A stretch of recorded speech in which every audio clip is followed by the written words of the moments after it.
بسم اللہ الرحمن الرحیم۔ السلام علیکم۔ حضرت عائشہ رضی اللہ تعالی عنہ سے روایت ہے کہ رسول اللہ صلی اللہ علیہ وسلم کو نوافل اور سنتوں میں کسی نماز کا اتنا زیادہ اہتمام نہ تھا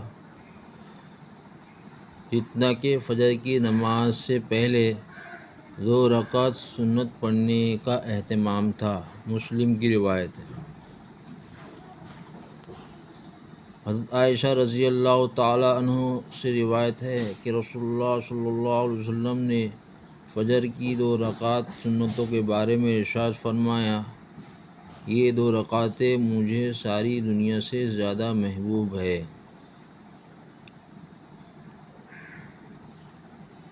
حضرت حبیبہ رضی اللہ عنہا سے روایت ہے کہ رسول اللہ صلی اللہ علیہ وسلم نے ارشاد فرمایا، جو شخص ظہر سے پہلے 4 رکعتیں اور ظہر کے بعد 4 رکعتیں پابندی سے پڑھتا ہے، اللہ تعالیٰ اسے دوزخ کی آگ پر حرام فرما دیتے ہیں۔ نسائی کی روایت۔